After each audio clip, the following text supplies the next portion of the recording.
And the NBA Finals begin tonight, and it's a battle of two of the best players in the league, with LeBron James and the Cleveland Cavaliers taking on Stephen Curry and the Golden State Warriors. Both of those players are much too poised to trash talk before tonight's game, so that we thought we would do it for them. Joining us now is KPIX San Francisco Sports Director Dennis O'Donnell, and from WOIO Cleveland Sports Director Tony Zarrella. Thanks for joining us, guys. Good to be here. Great to be here. Looking forward to it. So we want to hear some spirited debate. The idea is that you guys are representing your hometown crowds there, so you don't have to be journalists here. I want you to be fans, and we want to know what you think. Adam and I have been going back and forth about who we think should win, not necessarily who will win, but who we would like to see win.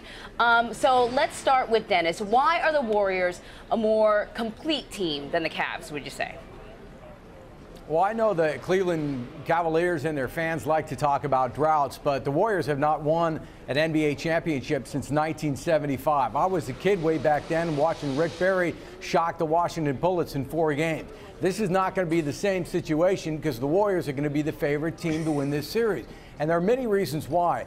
It's a better team, it's a deeper team, it's a better team defensively, and it's a better bench. Steph Curry, you can guard him all you want, but then you got to deal with Clay, then you got to deal with Harrison Barnes, Draymond Green. Offensively, it's better. Defensively, it's got a better bench. It's just a more well-rounded team. And when I look at Cleveland, you got to stop LeBron James, but there's a pretty big drop-off after that. That's why I think the Warriors are going to win. I'm taking the Warriors in 7. Okay, that's your prediction. Now I want to hear. You know, I would feel so bad for you, Dennis. I feel so bad for you, Dennis, but I was too busy watching the Giants at the White House today, celebrating the 3rd World Series with President Obama in the last 5 years. And I know Dennis can count all the championships the Bay Area has won in the past 40 years. It's at least 14, right, between all the teams. I mean, that's absurd to compare the two cities. But listen, the storyline here, and I'll help you guys out, it's easy to root for the Cavaliers. That's the story. I think a lot of the international media and national media, while they're picking the Warriors, secretly are rooting for the Cavaliers because it will be the biggest sports story of the year, if not in many years, if LeBron in his first year back does deliver. And by the way, stop underselling the Cavaliers bench, because if you watch the past 2 rounds, I mean, Kyrie wasn't even playing in the conference finals against the Hawks, and the bench stepped up in a big way, and they buried and swept a team that was a top seed in the Eastern Conference. All right, now, Tony, a question for you. Why is LeBron James the best player for the floor on tonight's game? One of your bench players, can I just counter with Tony's bench comment? Okay. Oh, yeah. It's only fair. Go ahead. Yeah. And then we'll go ahead. Matthew Dellavedova went to St. Mary's, okay, which is right around the corner from Oakland. So we're a big Dellavedova fan, and I know that Matthew came up big during the last series and Kyrie was down. The word is, and Tony, you can confirm this with me, is Dellavedova earning the reputation as a dirty player? Because we don't play that game out here. Not a dirty player, of course.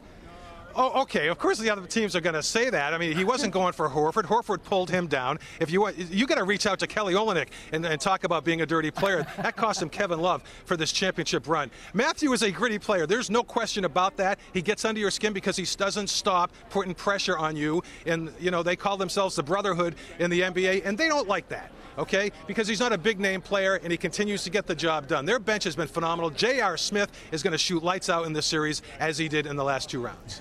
All right, let's try to rein this back in. Tony, gritty, dirty. For you, Tony, why is LeBron James the best player on the floor tonight? Well, ask the Warriors, because he dropped 42 on them back on February 26th. But listen, you can look at the way he has played. Okay, intellectually, he's like having a head coach on the floor. He elevates the guys around him. He's probably the most creative passer in the game today. He's one of the top 3 passing players of all time in the league. And he's not even shooting well. And Dennis, watch out, because if he rediscovers that 3-point shot in this series, you're going to have a real hard time with him, because he's driving, you know, the lane at will and going down low on the post. He can play that way as well and hit a mid-range jumper. If he gets hot again from the outside, he will be unstoppable. All right, Dennis, same question for you.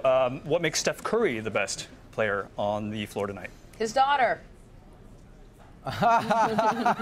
Very good, Anne-Marie. I mean, Riley Curry has become the star of the postseason, but really it's her father that runs the family there. Steph Curry is the best shooter in basketball. In fact, Steve Nash called him the best shooter in the history of the NBA. Some of his shots are simply indefensible. It's the step-back jump shot that you can't defend. But Curry is so much better than that. He can drive in transition, he can pass, he can receive passes. Curry is what's amazing about the Warriors offense is how quickly they move. Before you know it, somebody's open. It's either Clay or it's Curry, and Curry is deadly from three. He's deadly from beyond three. So Curry will get his 28 points a game, which is what he has averaged in the postseason.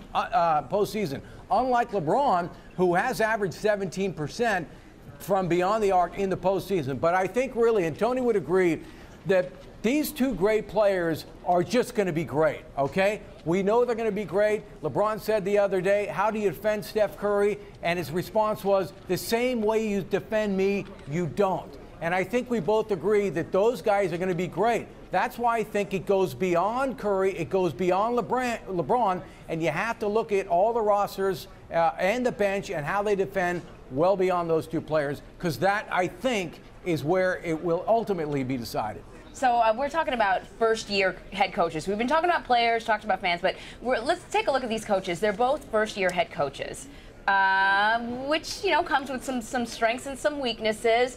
Who's got the better coach? Who's got the coach that can lead their team to the championship? Let's start with Tony.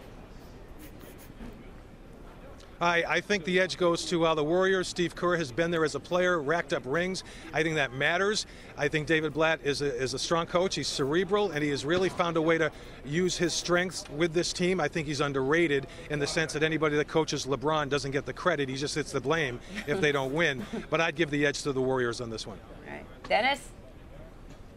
You know, I think the jury's out, and I'm coming from a perspective. I think Steve Kerr to cover is one of the funnest coaches to cover. As Tony points out, he was on the other side of the microphone, and he's won championships. And he's a terrific coach to cover. But you know, like Dave Blatt, he inherited a star. In fact, he inherited maybe the best backcourt in the history of the NBA. He inherited a team that won 53 games, and many believe his true mettle has not been tested. Now, in the Memphis series, I thought it was tested, and he responded well, and he made adjustments to have the Warriors win that series after they had given up 2 games to Memphis. So it's been tested, but perhaps we won't see it truly tested between Blatt and Kerr until this series. But I will say that Dave Blatt has the international support of Benjamin Netanyahu and Vladimir Putin,